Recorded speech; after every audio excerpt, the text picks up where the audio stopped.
Puji Tuhan, salam sejahtera Bapak Ibu, Saudara-saudari keluarga GBDI El Shaddai Magelang Resilient. Saya tangguh dalam Tuhan. Terus tangguh ya, Tuhan memberkati kita, Tuhan akan memakai kita. Karena ketangguhan itu diberikan untuk kita dapat memberikan banyak hal yang memuliakan nama Tuhan. Hari ini dalam Kisah Para Rasul yang pasal ke-14, kita akan belajar dari rasul yang lain, yaitu Paulus dan Barnabas. Ya, bagaimana mereka ada di dalam pelayanan-pelayanan mereka dan tidak selalu mengalami situasi-situasi yang mudah. Bahkan kadang-kadang mengalami tekanan, mengalami kesulitan ya. Tapi mari kita akan belajar bagaimana mereka merespon situasi-situasi yang mereka hadapi. Mari kita belajar bersama dengan satu tema, tak terpadamkan. Apa yang tak terpadamkan dalam hidup mereka? Kisah Para Rasul 14 mencatat demikian. Kisah Para Rasul 14 ayat 1 sampai 3 saya bacakan. Di Ikonium pun kedua rasul itu masuk ke rumah ibadat orang Yahudi lalu mengajar sedemikian rupa sehingga sejumlah besar orang Yahudi dan orang Yunani menjadi percaya. Sampai di sini. Barnabas dan Paulus melayani di Ikonium, mereka masuk ke rumah ibadat, mereka mengajar dan catatannya sangat istimewa. Banyak orang percaya, orang Yahudi, orang Yunani. Ini adalah satu sukacita ya ketika seseorang melayani dan banyak orang yang percaya. Jadi misinya itu tercapai. Ya bahkan kita dapat mungkin mengatakan pelayanannya berhasil. Tetapi itu hanya sebentar. Karena ayat 2 kemudian mencatat begini. Tetapi orang-orang Yahudi yang menolak pemberitaan mereka memanaskan hati orang-orang yang tidak mengenal Allah dan membuat mereka gusar terhadap saudara-saudara itu. Jadi Bapak Ibu Saudara, kita melihat ternyata keberhasilan pelayanan tidak selalu disenangi. Ya, jadi jangan heran kalaupun kita sudah melayani sebaik-baiknya tetap ada orang yang tidak menyukai, ada orang-orang yang menolak, ada orang-orang yang mungkin bahkan melakukan perbuatan-perbuatan yang kita tidak duga ya, yang mungkin menyedihkan.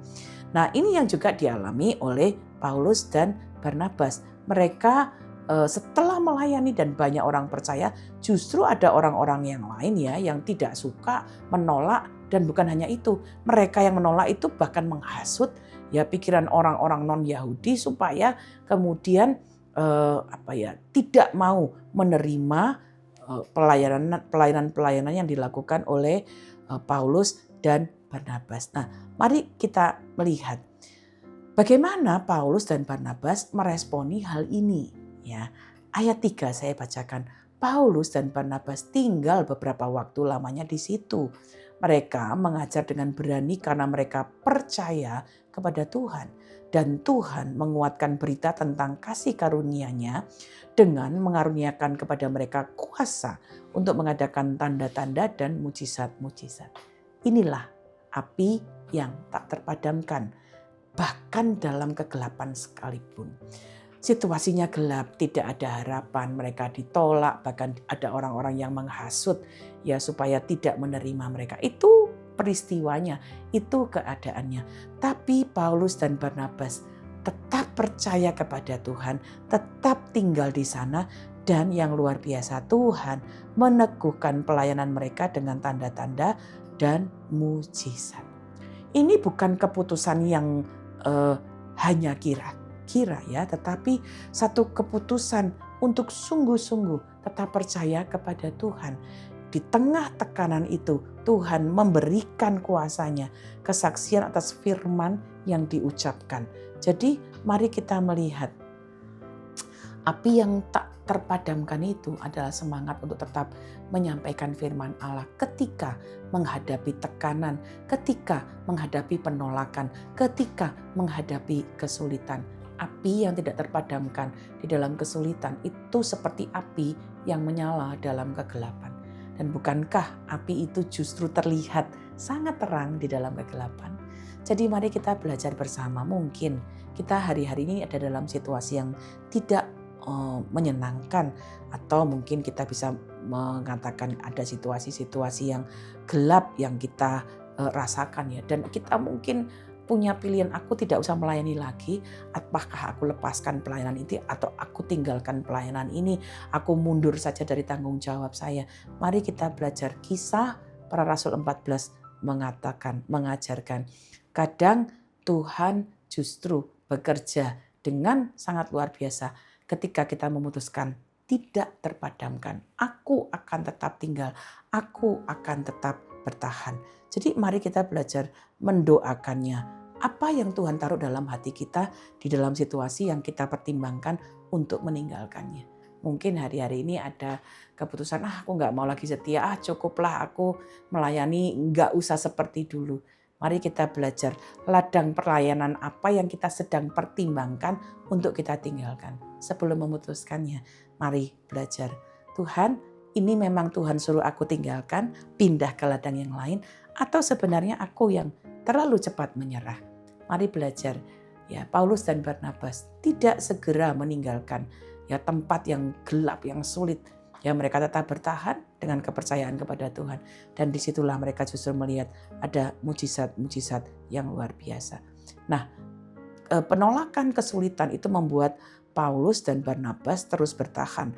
Tapi bukan berarti ya kemudian bertahan tanpa melihat situasi, bertahan tanpa mendoakannya. Karena kita melihat ada perkembangan yang kemudian terjadi berikutnya ayat 4 dan sampai ayat 7. Tetapi orang banyak di kota itu terbelah menjadi dua. Ada yang memihak kepada orang Yahudi, ada yang pula yang memihak kepada kedua rasul itu. Maka mulailah orang-orang yang tidak mengenal Allah dan orang-orang Yahudi bersama-sama dengan pemimpin-pemimpin mereka menimbulkan suatu gerakan untuk menyiksa dan melempari kedua rasul itu dengan batu.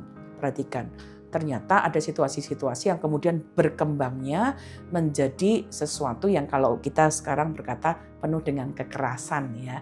Karena mereka bukan hanya menolak dengan kata-kata, tapi mau melempar batu, mau menyiksa ya. Ada situasi-situasi yang kemudian kita dapat waspadai dan lihat. Belajar dari Paulus dan Barnabas. Mereka bertahan tadi, tapi kemudian ketika situasinya semakin memburuk, kita lihat ayat 6. Setelah rasul-rasul itu mengetahuinya, menyingkirlah mereka ke kota-kota di Likaonia, yaitu Listra dan Derbe dan daerah sekitarnya. Di situ mereka memberitakan Injil. Nah, mari kita belajar ya. Api dari Paulus dan Barnabas tidak terpadamkan meskipun mereka harus berpindah tempat. Ketika situasinya memanas, kotanya mulai terbelah ya, ada yang berpihak kepada Yahudi, ada yang berpihak kepada Rasul, ada ancaman yang sangat serius untuk menyiksa dan melempari, mereka kemudian memutuskan untuk menyingkir. Jadi mari kita juga belajar bersama-sama ya. Hikmat yang Tuhan berikan untuk kemudian mereka menyingkir ya, itu bukan berarti kemudian mereka kalah atau mereka padam apinya. Tentunya tidak. Ya, Tuhan tidak pernah kekurangan cara, tapi ada hikmat yang Tuhan berikan ketika satu tempat menolaknya, ya seperti di Matius 10 ayat 23. Kalau ada tempat yang menganiaya kamu boleh lari pergi ke tempat yang lain. Jadi kemudian artinya ketika bahkan mereka harus ke tempat yang baru, tidak membuat api mereka padam, tak terpadamkan. Jadi kita perlu hikmat Tuhan ya untuk mengenali pintu mana yang Tuhan buka, pintu mana yang Tuhan tutup, untuk kemudian kita bisa tetap melayani dengan efektif ya.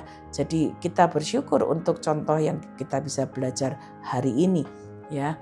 Jadi mari kita belajar ketika Paulus dan Barnabas harus pindah dari kota itu, apinya tetap menyala, apinya tidak terpadamkan. Apa yang hari-hari ini jadi perpindahan di kita? Mungkin bukan tempat tinggal, bisa jadi mungkin komunitas kita punya komunitas yang harus pindah, jangan biarkan apimu padam. Mungkin komunitas kerja kita, ya dari kerja yang nyaman jadi kerja yang tidak nyaman, atau tempat komunitas yang kurang nyaman, jangan sampai apimu padam. Karena sebenarnya Tuhan bisa jadi sedang memindahkan api kita ke ladang yang baru. Jadi kita bisa mendoakannya. Nah hari ini kita belajar ya, dua sisi. Ada kalanya kita bertahan di tempat yang sulit, ada saatnya kita untuk pergi dengan hikmat menyalakan api di tempat yang baru. Ya jadi minta dari Tuhan kepekaan, ketaatan supaya kita pun dapat dipakai Tuhan menjadi orang-orang yang terus ya menyalakan api. Tempatnya boleh berubah, tapi apinya tidak boleh berubah. Tempatnya boleh berganti, ancaman boleh datang, tapi Injil kasih karunia itu tidak terpadamkan. Kiranya kita semua jadi orang-orang tangguh di dalam Tuhan yang terus membawa api kabar keselamatan, kabar sukacita, kabar kebenaran yang tidak terpadamkan. Terima kasih telah mengikuti Renungan 79, kiranya dapat menjadi berkat bagi kita semua.